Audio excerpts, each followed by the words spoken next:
जय माता दी। नमस्कार दोस्तों, स्वागत है आप सभी का हमारे YouTube चैनल लक्ष्मी शर्मा की कहानियां पर। ओम नमः भगवते वासुदेवाय। दर्शकों, आज की वीडियो में आप सभी जानेंगे कार्तिक मास श्रेष्ठ क्यों है, कार्तिक मास स्नान की विधि, कार्तिक व्रत पालन नियम, कार्तिक व्रत में दीपदान की महिमा, आकाश दीप की महिमा, कार्तिक में तुलसी की महिमा, कार्तिक में आंवले की महिमा, कार्तिक में तुलसी विवाह की विधि, भीष्म पंचक व्रत की विधि और महिमा, शालिग्राम शीला की पूजन की महिमा, स्कन अवस्था में कार्तिक व्रत का निर्वाह और साथ में जानेंगे उद्यापन विधि। को पूरा जरूर सुनिएगा, भगवान आप सभी की मनोकामना को पूर्ण करेंगे। पहले जानिए कार्तिक मास श्रेष्ठ क्यों है। कार्तिक मास के विषय में एक बार स्वयं ब्रह्मा जी ने नारद जी से कहा कि कार्तिक मास भगवान विष्णु को सदा प्रिय रहा है। इस मास में भगवान के निमित्त जो कुछ भी पुण्य कर्म किया जाता है उसका नाश नहीं होता। मनुष्य योनि दुर्लभ है, इसलिए मनुष्य जन्म पाकर इस देह से कार्तिक मास में शुभ कर्म करे, जिस कारण पुनः नीचे न गिरना पड़े। इस महीने में समस्त देवता मनुष्य के समीप हो जाते हैं और इस माह में किए हुए स्नान, दान, भोजन, व्रत, स्वर्ण, चांदी, भूमि एवं वस्त्र आदि के दान का देवता विधि पूर्वक ग्रहण करते हैं। भगवान के उद्देश्य से मनुष्य जो भी कुछ कार्तिक मास में दान देता है उसे वह अक्षय रूप में प्राप्त करता है। अन्नदान का महत्व अधिक है क्योंकि इससे पापों का सर्वथा नाश हो जाता है। दान करने में असमर्थ मनुष्य यदि प्रतिदिन प्रसन्नता पूर्वक भगवान के नाम का स्मरण कर इस मास में गंगा स्नान करते हुए कार्तिक मास की कथा को पढ़ ले या फिर सुन ले तो भी वह अनंत पुण्य का भागी बनता है। इस मास में भगवान की प्रसन्नता के लिए शिव या विष्णु के मंदिर में अथवा किसी भी देव मंदिर में जागरण कीर्तन करे, स्वयं दीप दान करे या दूसरे के जलते हुए दीपक की रक्षा करे, तुलसी और आंवले के वृक्ष को भगवत स्वरूप मानकर उसका पूजन करे तो इससे भगवान का सारूप्य और मोक्ष पद प्राप्त होता है। कार्तिक मास में भूमि पर सोने वाले के पाप युगों युगों के लिए नष्ट हो जाते हैं। अरुणोदय काल में जागरण करके गंगा में अथवा किसी भी जलाशय में गंगा की भावना करके स्नान करने से मनुष्य करोड़ों जन्मों के दोषों को धो डालता है। इस प्रकार से संपूर्ण कार्तिक मास में प्रतिदिन भगवान का कीर्तन गायन करे। जो मनुष्य कार्तिक में प्रतिदिन गीता जी का पाठ करता है उसके समान कोई भी पुण्य नहीं। 7 समुद्र तक की पृथ्वी को दान करके जो फल प्राप्त होता है वह कार्तिक मास में स्नान व दान का है, क्योंकि यह संसार अन्न के आधार पर ही जीवित रहता है। अतः कार्तिक मास में अन्नदान सर्वश्रेष्ठ कहा गया है। अब जानिए कार्तिक स्नान की विधि। कार्तिक स्नान आश्विन की पूर्णिमा को आरंभ करके कार्तिक की पूर्णिमा को पूरा करे। भक्तिवान पुरुष अथवा नारी आश्विन की शुक्ला पक्ष की एकादशी आने पर ही भगवान विष्णु को नमस्कार करके कार्तिक व्रत की आज्ञा को प्राप्त करे। ऐसा करने से भगवान स्वयं भक्त के ऊपर कृपा करके उसे आत्मिक बल एवं मनोबल प्रदान कर विधि से कार्तिक व्रत करने की सद्बुद्धि देते हैं। 12 मासों में मार्गशीर्ष मास अत्यंत पुण्यप्रद है। उससे अधिक पुण्य देने वाला वैशाख मास बताया गया है। उससे लाख गुना अधिक प्रयाग में माघ मास का महत्व है और उससे भी महान फलदायी कार्तिक मास है। इसका महत्व सर्वत्र जल में एक सा ही है। एक बार जब सब प्रकार के दान, व्रत और नियम तथा दूसरी ओर कार्तिक स्नान रखकर जब ब्रह्मा जी ने तोला तो कार्तिक स्नान का पल्ला भारी ही रहा। यह व्रत भगवान श्री कृष्ण को बहुत प्रिय है। आश्विन की पूर्णिमा से लेकर कार्तिक की पूर्णिमा तक भगवान की प्रसन्नता के लिए प्रतिदिन गंगा स्नान करना चाहिए। देवी पक्ष अर्थात आश्विन शुक्ला पक्ष की प्रतिपदा से लेकर कार्तिक कृष्ण चतुर्दशी की महाशिवरात्रि आने तक भगवती दुर्गा की प्रसन्नता के लिए स्नान करें। श्री गणेश जी की प्रसन्नता के लिए आश्विन कृष्ण चतुर्थी से लेकर कार्तिक कृष्ण चतुर्थी तक नियम पूर्वक स्नान करें। जो आश्विन शुक्ला पक्ष की एकादशी से लेकर कार्तिक शुक्ला एकादशी तक स्नान करता है, उसके ऊपर भगवान जनार्दन अपार प्रसन्न रहते हैं। जो दूसरों के संग बस या बलात् अनजाने में भी कार्तिक मास में स्नान का नियम पूरा कर लेते हैं, उन्हें कभी यम यातना को नहीं देखना पड़ता। कार्तिक मास में तुलसी के पौधे के नीचे श्री राधा कृष्ण की मूर्ति का निष्काम भाव से पूजन करना चाहिए। तुलसी के अभाव में आंवले के वृक्ष के तले पूजा करनी चाहिए। स्नान करने का नियम यह है कि जब 2 घड़ी रात बाकी रहे तब तुलसी की मिट्टी, वस्त्र और कलश लेकर जलाशय या गंगा तट पर जाए।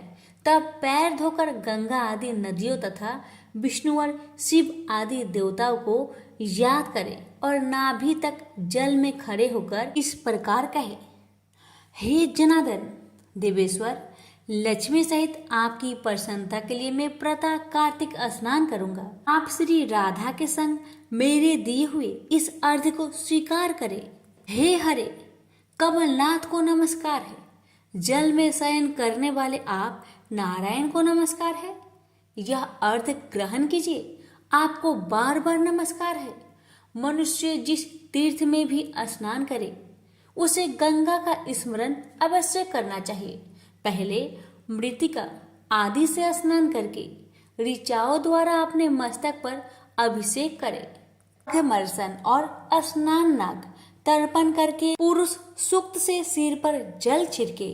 उसके बाद बाहर आकर पुनः मस्तक पर आचमन करके अपने वस्त्र बदले। वस्त्र बदलने पर तिलक आदि करे। कुछ रात बाकी रहे तभी स्नान किया जाए तो वह उत्तम और भगवान विष्णु को पूर्ण रूप से संतुष्ट करने वाला है। सूर्योदय काल में किया गया स्नान मध्य श्रेणी का है। जब तक कृतिका अस्त ना हो तभी तक का स्नान उत्तम है, अन्यथा बहुत विलंब से किया जाए स्नान कार्तिक स्नान की श्रेणी में नहीं आता। स्नान का तत्व जानने वाले प्रियों ने 4 प्रकार के स्नान बतलाए हैं। पहला वायव्य, दूसरा वरुण, तीसरा ब्रह्म, चौथा दिव्य। वायव्य मतलब गोधूली से किया हुआ स्नान वायव्य स्नान कहलाता है। वरुण, समुद्र आदि के जल में स्नान किया जाए तो उसे वरुण कहते हैं। ब्रह्मा, वेद मंत्रों के उच्चारण पूर्वक जो स्नान करता है उसका नाम ब्रह्मा है। दिव्य, मेघों अथवा सूर्य की किरणों द्वारा जो जल अपने शरीर पर गिरता है उसे दिव्य स्नान कहा गया है। ब्राह्मण, क्षत्रिय और वैश्य को मंत्र उच्चारण पूर्वक स्नान करना चाहिए। स्त्री और शूद्र के लिए बिना मंत्र के लिए स्नान का विधान है। प्राचीन काल में श्रेष्ठ तीर्थ पुष्कर में कार्तिक मास में पुष्कर स्नान करने से व्याघ योनि से राजा ब्रह्मभंजन मुक्त हुए थे। नंदा भी कार्तिक पुष्कर का स्पर्श पाकर परम धाम को प्राप्त हुई थी। अतः जो भी श्रद्धावान कार्तिक में प्रातः काल उठकर तीर्थ में स्नान करता है वह सब पापों से मुक्त होकर पर ब्रह्मा को प्राप्त कर लेता है। अब जानिए कार्तिक व्रत में पालनीय नियम के बारे में। व्रत करने वाले को उचित है कि वह सदा एक पहर रात बाकी रहते ही उठ जाए, तब स्रोत द्वारा अपने इष्ट देव की स्तुति करके दिन के कार्य का विचार करे। ग्राम अथवा नगर की प्रकृति के अनुसार दैनिक कृत्य मल मूत्र त्याग कर उत्तराभिमुख होकर बैठे। तदंतर दांत और जीवा की शुद्धि के लिए वृक्ष के पास जाकर ऐसा कहे, हे वनस्पति, आप मुझे वायु बल, यश, तेज, संतति, पशु, धन, वैदिक ज्ञान, प्रज्ञा और धारणा शक्ति दे। ऐसा कहकर वृक्ष से दातुन ले। दूध वाले वृक्षों की दातुन नहीं लेनी चाहिए।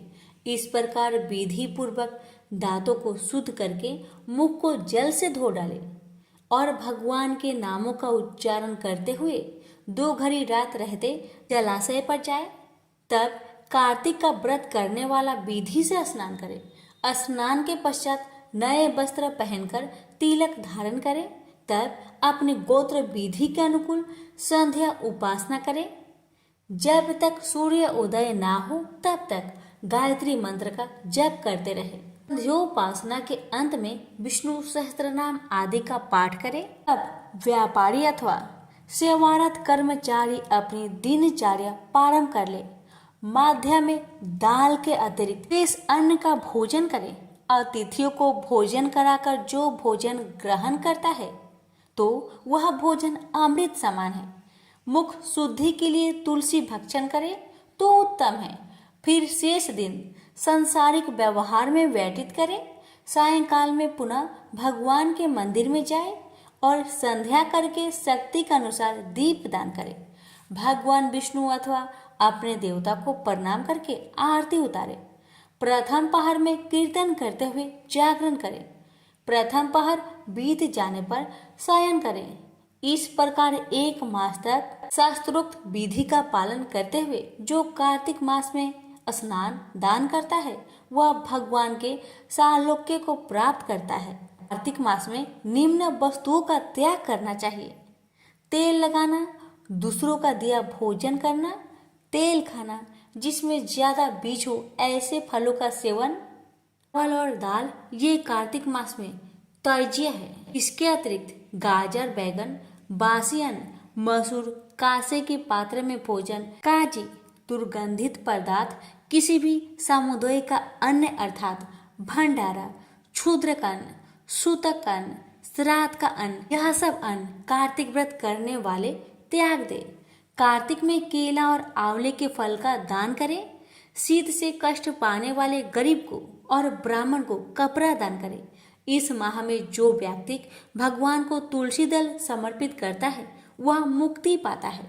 जो कार्तिक की एकादशी को निराहार रहकर व्रत करता है वह पूर्व जन्मों के पापों से मुक्ति पा लेता है। जो राह चलकर आए हुए थके मंदे को अन्न देता है और भोजन के समय उसे भोजन करा के संतुष्ट करता है वह अनन्य पुण्य का भागी हो जाता है। जो कार्तिक में भगवान विष्णु की परिक्रमा करता है उसे पग पग और अश्वमेघ यज्ञ का फल मिलता है।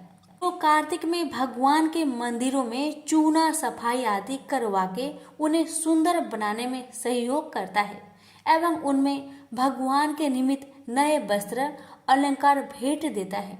वह विष्णु के सामीप्य का आनंद अनुभव करता है।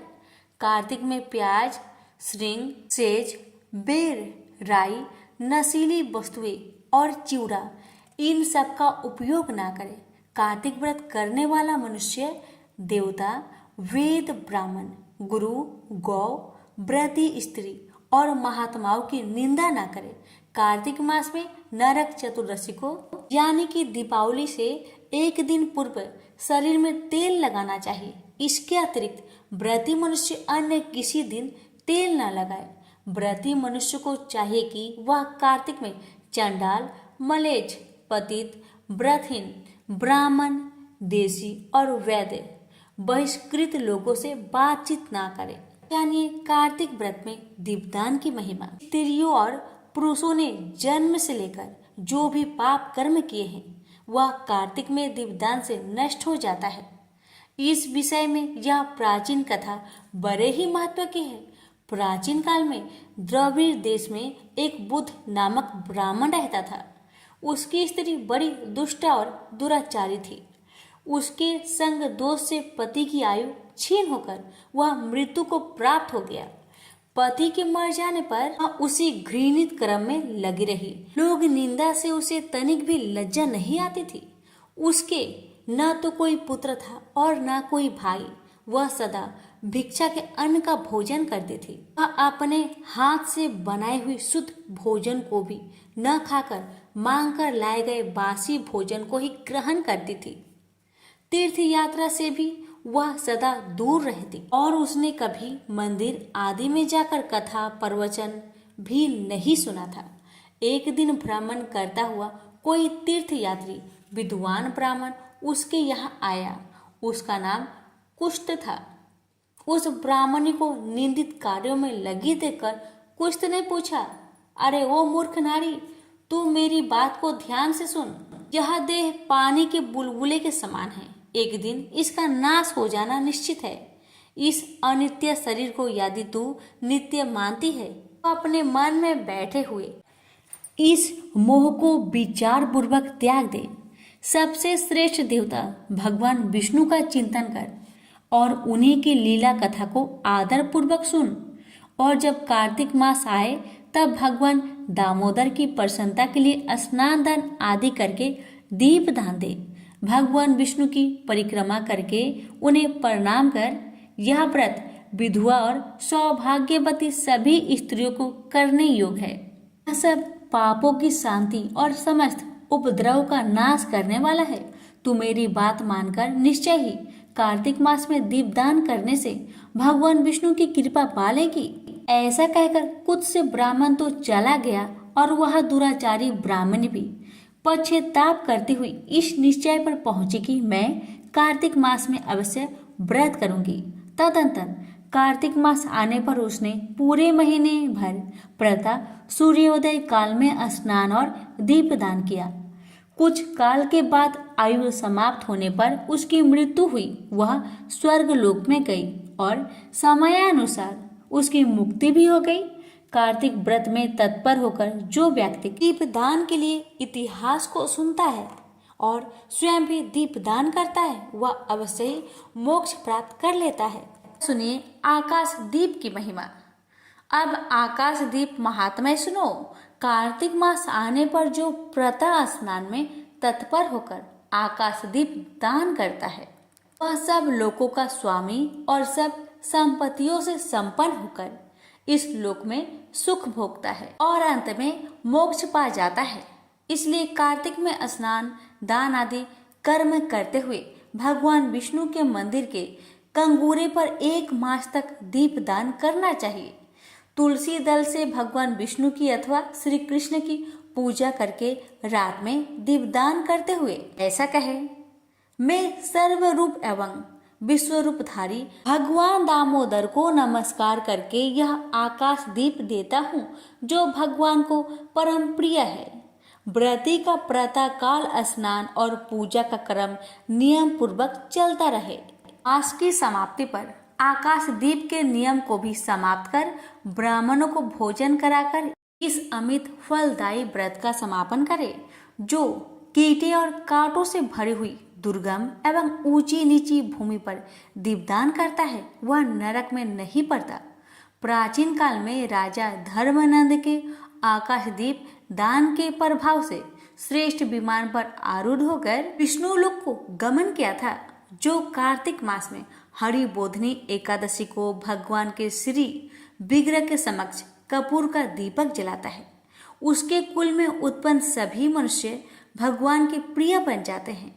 एकादशी से तुला राशि के सूर्य से अथवा पूर्णिमा से भगवान की प्रसन्नता के लिए आकाश दीप प्रारंभ करना उत्तम है। पितरों को नमस्कार है, प्रेतों को नमस्कार है, धर्म स्वरूप विष्णु को नमस्कार है, यमराज को नमस्कार है तथा दुर्गम पथों में रक्षा करने वाले भगवान रुद्र को नमस्कार है। इस मंत्र से जो मनुष्य पितरों के लिए आकाश में दीप दान करते हैं तो उनके पितर यदि नरक में हो तो उत्तम गति को प्राप्त करते हैं। जो व्यक्ति देवालय में नदी के तट पर सड़क पर नींद लेने के साथ स्थान पर दीप देता है, उसे सर्वोत्तम मुखी उन्नति प्राप्त होकर लक्ष्मी प्राप्त होती है। जो ब्राह्मण अथवा अन्य किसी भी जाति के लोग मंदिर में दीप दान करें तो वे भगवान का अनुग्रह पाते हैं। सुनिए कार्तिक में तुलसी की महिमा। ब्रह्मा जी कहते हैं कि कार्तिक मास में जो भक्त प्रातःकाल स्नान करके पवित्र हो, कोमल तुलसी दल से भगवान दामोदर की पूजा करता है, वह निश्चय ही मोक्ष पाता है। पूर्व काल में भक्त विष्णुदास भक्ति पूर्वक तुलसी पूजन से शीघ्र ही भगवान के धाम को चला गया और राजा चोल उसकी तुलना में गौण हो गए। तुलसी से भगवान की पूजा पाप का नाश और पुण्य की वृद्धि करने वाली है। अपनी लगाई हुई तुलसी जितना ही अपने मूल का विस्तार करती है, उतने ही सहस्त्र युगों तक मनुष्य ब्रह्मलोक में प्रतिष्ठित रहता है। यदि कोई तुलसी संयुक्त जल में स्नान करता है तो वह पाप मुक्त होकर आनंद का अनुभव करता है। जिसके घर में तुलसी का पौधा विद्यमान है उसका घर तीर्थ के समान है, वह यमराज के दूत नहीं जाते। जो मनुष्य तुलसी काष्ठ संयुक्त गंध धारण करता है, क्रियामान पाप उसके शरीर का स्पर्श नहीं करते। जहाँ तुलसी वन की छाया हो वहाँ पर पितरों की तृप्ति के लिए श्राद्ध करना चाहिए।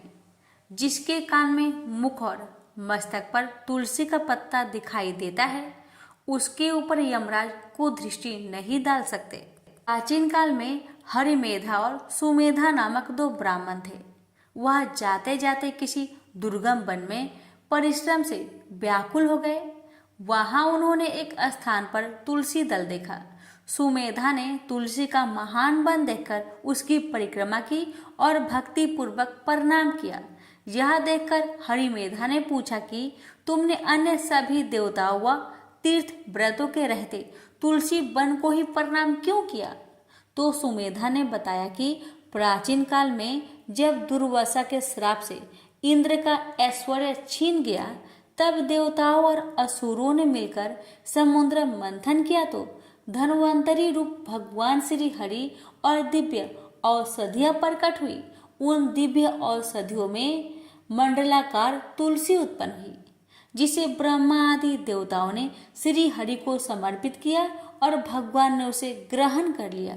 भगवान नारायण संसार के रक्षक और तुलसी उनकी प्रियतमा है, इसलिए मैंने उन्हें प्रणाम किया है। सुमेधा इस प्रकार कह ही रहे थे कि सूर्य के समान अत्यंत तेजस्वी विशाल विमान उनके निकट उतरा। उन दोनों के समक्ष ही वहां एक बरगद का वृक्ष गिर पड़ा और उसमें से दो दिव्य पुरुष प्रकट हुए। उन दोनों ने हरिमेधा और सुमेधा को प्रणाम किया। तब दोनों ब्राह्मणों ने उनसे पूछा कि आप कौन हैं? तब उनमें से जो बड़ा था वह बोला, मेरा नाम आस्तिक है। एक दिन मैं नंदन वन में पर्वत पर कीड़ा करने गया था तो देवंगनाओं ने मेरे साथ इच्छा अनुसार विहार किया। उस समय उन युवतियों के हार की मोती टूटकर तपस्या करती हुई लोमस ऋषि पर गिर पड़े। यह देखकर मुनि को क्रोध आया। उन्होंने सोचा कि स्त्रियां तो परतंत्र होती है, अतः यह उनका अपराध नहीं, दुराचारी आस्तिक ही श्राप की योग है। ऐसा सोचकर उन्होंने मुझे श्रापित किया। अरे तू ब्रह्म राक्षस होकर बरगद के पेड़ पर निवास कर। जब मैंने विनती से उन्हें प्रसन्न किया तो उन्होंने श्राप से मुक्ति की विधि सुनिश्चित कर दी कि जब तू किसी ब्राह्मण के मुख से तुलसी दल की महिमा सुनेगा तो तत्काल तुझे मोक्ष प्राप्त होगा। इस प्रकार मुक्ति का श्राप पाकर मैं चिरकाल से इस वट वृक्ष पर निवास करता था। आज देववश आपके दर्शन से मेरा छुटकारा हुआ है। तत्पश्चात वे दोनों श्रेष्ठ ब्राह्मण परस्पर पुण्यमयी तुलसी की प्रशंसा करते हुए तीर्थ यात्रा को चल दिए। इसलिए भगवान विष्णु को प्रसन्नता देने वाली इस कार्तिक मास में तुलसी पूजा अवश्य करनी चाहिए। कार्तिक मास में आंवले की महिमा। कार्तिक मास के शुक्ल पक्ष की चतुर्दशी का नाम बैकुंठ चतुर्दशी है। इस दिन आंवले का पूजन करें। आंवले का वृक्ष सब पापों को नाश करने वाला है। इस दिन आंवले के वृक्ष की छाया में जाकर राधा सहित श्री कृष्ण की पूजन करना चाहिए। फिर भगवान को साष्टांग प्रणाम करके आंवले के वृक्ष की 108 प्रदक्षिणा करें। तत्पश्चात ब्राह्मणों को भोजन कराए। यथाशक्ति दक्षिणा से उन्हें प्रसन्न करें। इस प्रकार ब्राह्मण के प्रसन्न होने पर श्री हरि भी प्रसन्न होते हैं। इस विषय में स्कंद पुराण में कथा है कि पूर्व काल में जब सारा संसार एकवर्ण जल में निमग्न हो गया था, समस्त चराचर प्राणी नष्ट हो गए थे। उस समय देवाधिदेव सनातन ब्रह्मा जी अविनाशी पर ब्रह्मा का जप करने लगे। जब जप करते हुए उनके आगे श्वास निकला, साथ ही भगवत दर्शन के अनुरागवश उनके नेत्र से जल निकल आया। प्रेम के आंसुओं से वहां एक महान वृक्ष उत्पन्न हुआ। जिसमें बहुत सी शाखाएं और उप शाखाएं निकली हुई थी। वह वृक्ष फलों के भार से लदा हुआ था। सब वृक्षों में सबसे पहले आंवला ही प्रकट हुआ, इसलिए इसे आदिरोह कहा गया है। इस प्रकार ब्रह्मा जी ने पहले आंवला उत्पन्न किया, फिर समस्त वनस्पति और प्रजा की सृष्टि की। जब देवता आदि की भी सृष्टि हो गई, तब सब देवता उस स्थान पर गए जहां आंवले का वृक्ष था। उसी समय आकाशवाणी हुई, यह आंवले का वृक्ष सब वृक्षों में श्रेष्ठ है, क्योंकि यह भगवान विष्णु को प्रिय है। इसके स्मरण मात्र से मनुष्य गोदान का फल प्राप्त करता है। इसके दर्शन से दुगुना और फल खाने से 3 गुना पुण्य होता है। अतः सर्वथा प्रयत्न करके आंवले के वृक्ष के फल का सेवन करना चाहिए। भगवान को प्रिय होने से यह सब पापों का नाशक है। समस्त कामनाओं की सिद्धि के लिए भी आंवले के वृक्ष का पूजन उचित है। कार्तिक मास में सब प्रकार से यत्न करके आंवले की छाया में बैठकर श्री कृष्ण की प्रतिमा के सम्मुख कथा श्रवण करे। जो व्यक्ति कार्तिक में आंवले और तुलसी की माला धारण करता है, उसे अनंत पुण्य की प्राप्ति होती है। आंवले की छाया में बैठकर दीपमाला समर्पित करनी चाहिए और तुलसी के अभाव में यह शुभ पूजा आंवले की ही करनी चाहिए। आंवले की छाया में कार्तिक मास में ब्राह्मण दंपति को एक बार भोजन से प्रसन्न करके वहीं बैठकर स्वयं भी भोजन करने से व्यक्ति अन्य दोष से मुक्त हो जाता है। लक्ष्मी प्राप्ति की इच्छा वाला मनुष्य सदा आंवले के जल से स्नान करे। नवमी, अमावस्या, सप्तमी और संक्रांति के दिन तथा रविवार चंद्र ग्रहण व सूर्य ग्रहण के अवसर पर आंवले से स्नान नहीं करना चाहिए। जो मनुष्य आंवले की छाया में बैठकर पिंडदान करता है, उसके पितर भगवान विष्णु के प्रसाद से मोक्ष को पा जाते हैं। जिसके शरीर की हड्डियां आंवले के जल से धोई जाती है, वह फिर गर्भवास में नहीं आता। इस घर में सदा आंवला का सेवन होता है और आंवला रखा जाता है। वहाँ भूत प्रेत, कुष्मांड और राक्षस नहीं जाते। अतः आंवले की अनंत प्रकार की महिमा स्कंद पुराण और पद्म पुराण में कही गई है। सुनिए कार्तिक में तुलसी विवाह की विधि। कार्तिक शुक्ल नवमी को द्वापर युग का प्रारंभ हुआ है। इस तिथि को नवमी से एकादशी तक मनुष्य शास्त्रोक्त विधि से तुलसी विवाह का उत्सव करे तो उसे कन्यादान का फल प्राप्त होता है। पूर्व काल में कनक की पुत्री किशोरी ने एकादशी के दिन संध्या के समय तुलसी की विवाहिक विधि संपन्न करी थी। इससे वह वैधव दोष से मुक्त हो गई थी। अब तुलसी विवाह की विधि बतलाता हूँ। 1 तोला स्वर्ण की भगवान विष्णु की प्रतिमा बनाए या अपनी भक्ति अनुसार आधे या चौथाई तोले की बनवाए, अथवा यह भी ना होने पर उसमें अन्य धातुओं के सम्मिश्रण से बनाए हुए फिर तुलसी और भगवान विष्णु की प्रतिमा में प्राण प्रतिष्ठा करके स्तुति आदि के द्वारा भगवान को निद्रा से जगाए। फिर पुरुष सूक्त से व षोडशो उपचार से पूजा करे। पहले देश काल स्मरण करके गणेश पूजन करे। फिर पुण्यवाह वाचन करके वेद मंत्रों का उच्चारण करते हुए बाजे आदि की ध्वनि से भगवान विष्णु की प्रतिमा को तुलसी के निकट लाकर रख दे। प्रतिमा को सुंदर वस्त्रों व अलंकारों से सजाए और उसी समय भगवान को इस प्रकार कहे, हे भगवान केशव, आइए देव, मैं आपकी पूजा करूंगा, आपकी सेवा में तुलसी को समर्पित करूंगा, आप मेरे सब मनोरथ को पूर्ण करें। इस प्रकार आह्वान के बाद 3 बार अर्घ्य, पाद्य और विष्टर का उच्चारण करके इन्हें भी भगवान को समर्पित कर दे। तत्पश्चात कांसे के पात्र में दही, घी और मधु रखकर इसे कांसे के ढक्कन से ढककर भगवान को अर्पण करते हुए इस प्रकार कहे, वासुदेव, आपको नमस्कार है, यह मधुपर्क ग्रहण कीजिए।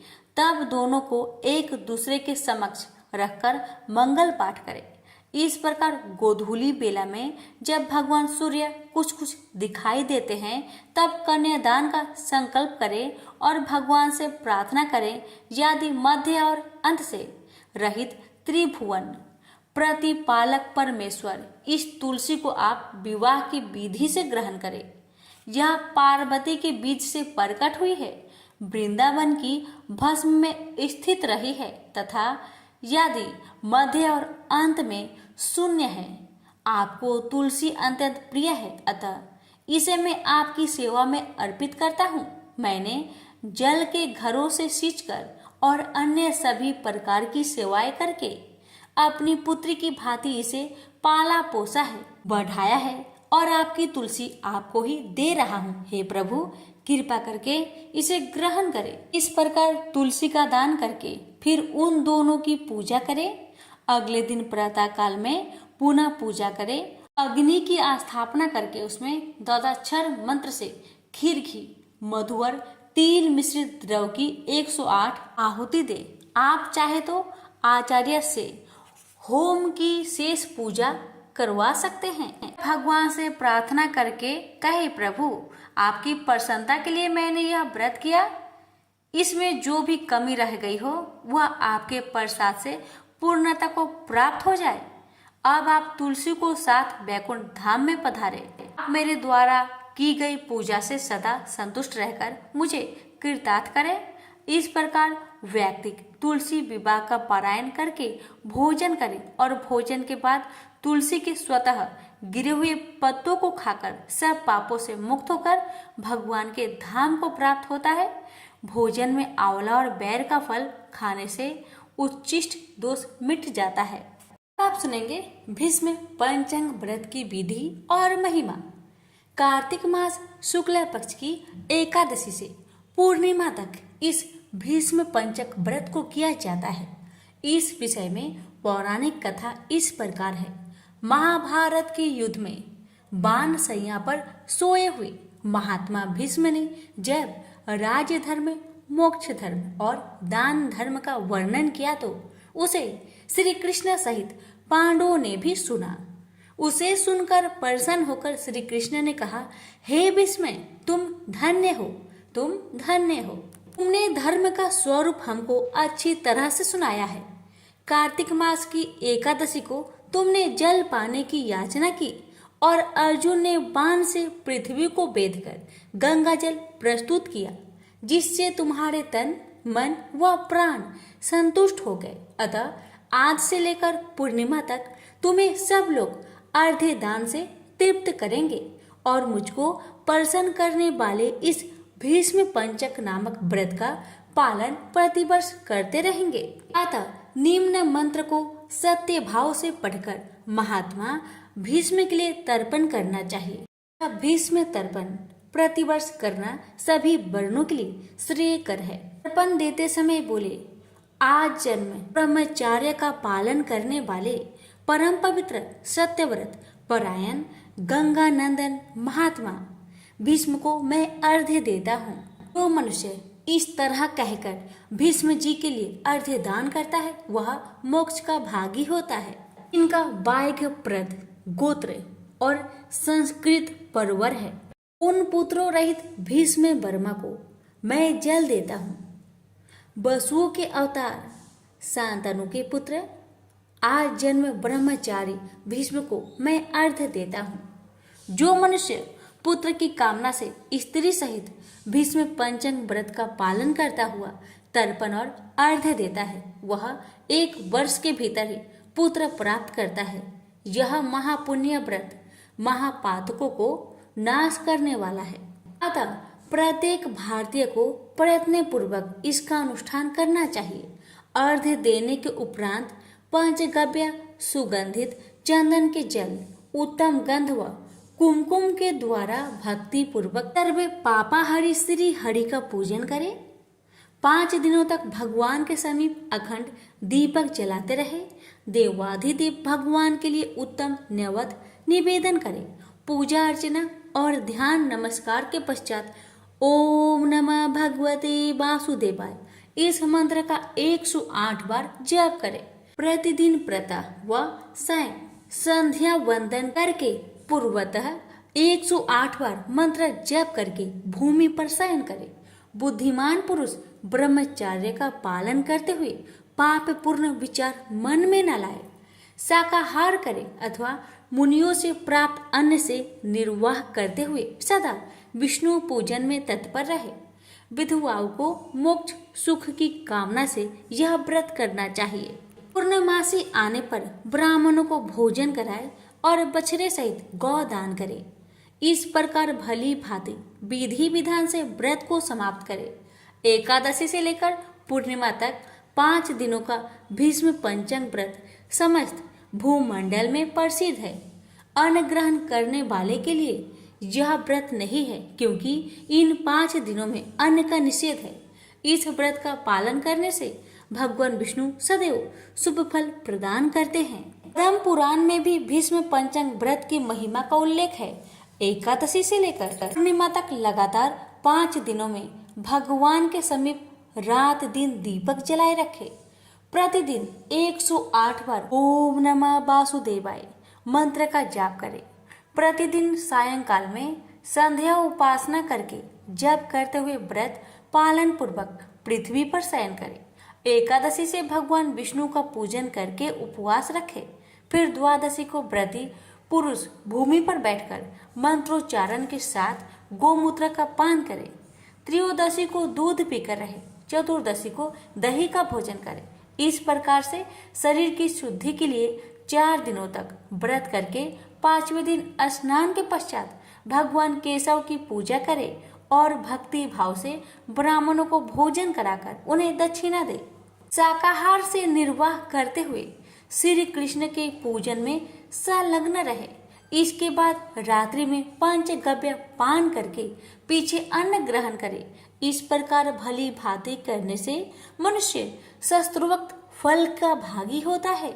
इस भीष्म पंचक व्रत का अनुष्ठान करने से प्राणी परम पद को प्राप्त करता है। यह आरोग्य और पुत्र प्रदान करने वाला तथा महापातकों को नाश करने वाला व्रत पद्म पुराण में बताया गया है। अब सुनेंगे शालिग्राम शिला की पूजन की महिमा। शालिग्राम शिला में सदा चराचर प्राणियों सहित समस्त त्रिलोकी लीन रहती है। कार्तिक मास में जो शालिग्राम शिला के दर्शन करता है उसे मस्तक झुकाता है, स्नान कराता है और उसका पूजन करता है, वह कोटि यज्ञ के समान पुण्य तथा कोटि गौदानों का फल पाता है। महादेव जी अपने पुत्र कार्तिकेय से कहते हैं, बेटा, जो पुरुष सदा भगवान विष्णु की शालिग्राम शिला का चरणामृत पान करता है उसके गर्भवास के भयंकर कष्ट का नाश हो जाता है। जो मनुष्य प्रतिदिन शालिग्राम शिला का पूजन करता है उसे न तो यमराज का भय होता है और न मरने और जन्म लेने का ही।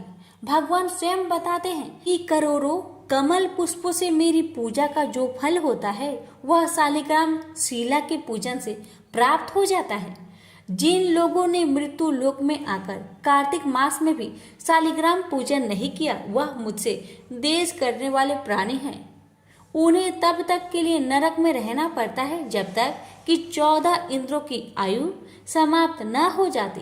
अतः भक्ति भाव से शालिग्राम शिला को नमस्कार मात्र करने वाले प्राणी नरक में प्रवेश नहीं पा सकते। अन्य सभी शुभ कर्मों के फल का तो माप है, परंतु कार्तिक मास में शालिग्राम पूजन करने से जो फल मिलता है उसका कोई माप नहीं है। जो शालिग्राम के जल से अपना अभिषेक करता है उसने मानो संपूर्ण तीर्थों का स्नान कर लिया। विशेषतः कार्तिक मास में शालिग्राम शिला के सम्मुख स्वास्थ्य का चिन्ह बनाकर मनुष्य अपनी 7 पीढ़ियों को पवित्र कर लेता है।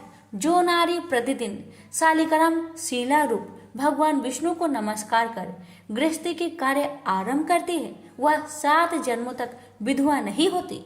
अतः सदा सुहागन के रूप में प्रतिष्ठित रहने के लिए यह पूजन बड़े ही महत्वपूर्ण है।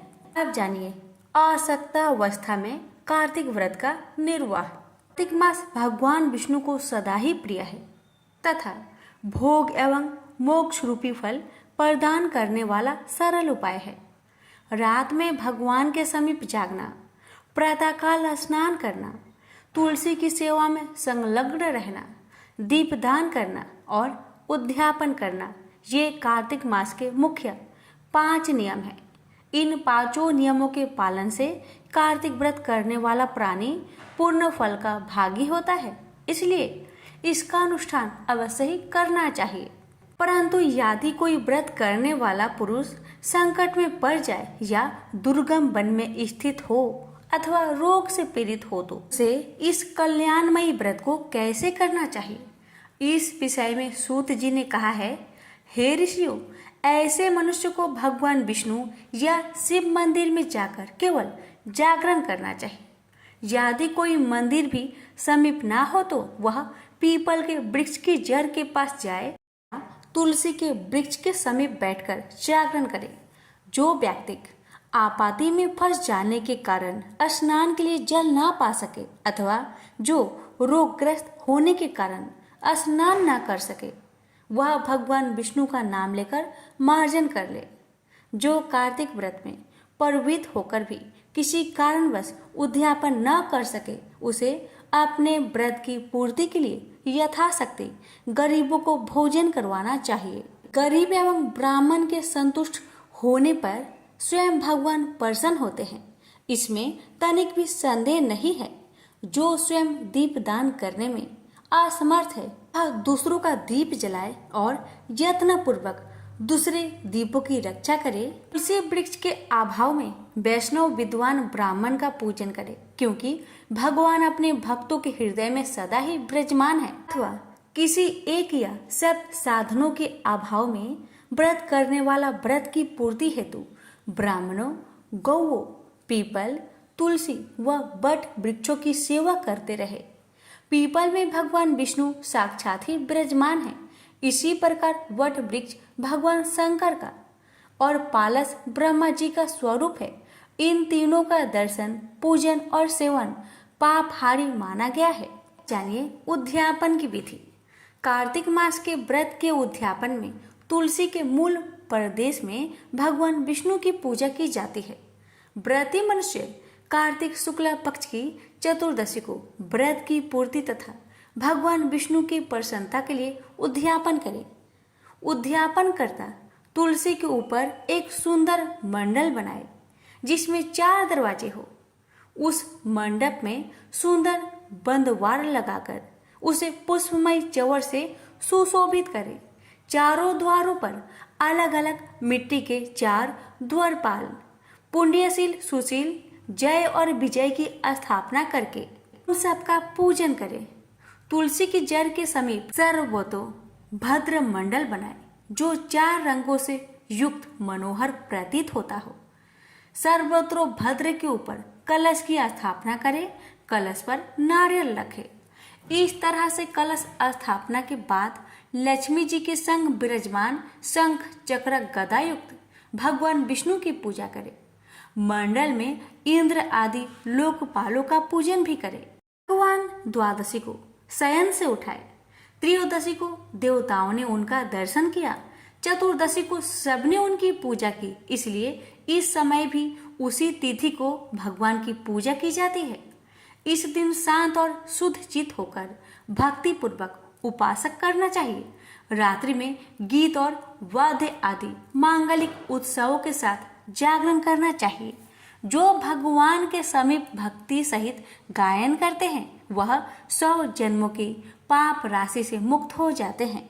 रात्रि जागरण के पश्चात पूर्णिमा के प्रातः काल अपनी शक्ति के अनुसार अधिकाधिक संपत्निक ब्राह्मणों को भोजन के लिए निमंत्रित करें। इस दिन किया हुआ दान, होम और जप अक्षय फल देने वाला माना गया है। अतः व्रती व्यक्ति खीर आदि मिष्ठान से युक्त भोजन ब्राह्मणों को करवाए। देवताओं की प्रसन्नता के लिए तिल और खीर की आहुति दे। ब्राह्मणों को दक्षिणा दे तथा देवगणों सहित भगवान विष्णु और तुलसी का पूजन करे। व्रत का उपदेश करने वाले आचार्य का पूजन करके उन्हें वस्त्र अलंकार भेंट में दे। अंत में ब्राह्मणों से प्रार्थना करे, हे वृपो, आप सबकी कृपा से देवेश्वर भगवान विष्णु मुझ पर सदा प्रसन्न रहे। मैंने पूर्व जन्मों में जो भी पाप किए हैं वे व्रत के प्रभाव से नष्ट हो जाए। भगवान के पूजन से मेरे सकल मनोरथ सफल हो और इस देह का अंत होने पर मैं बैकुंठ धाम को प्राप्त करूं। इस प्रकार क्षमा याचना करते हुए ब्राह्मणों को विदा करे। पश्चात भक्त पुरुष व परिवार के साथ बैठकर स्वयं भोजन करे। जो मनुष्य इस प्रकार कार्तिक मास के उत्तम व्रत का पालन करता है वह निष्पाप एवं मुक्त होकर भगवान विष्णु की समीपता प्राप्त कर लेता है। जो भक्त पुरुष कार्तिक व्रत के इन नियमों का प्रचार करता है उसके भी समस्त पापों का क्षय हो जाता है। प्रेम से बोलिए लक्ष्मी नारायण की जय। इस वीडियो को शेयर अवश्य करें।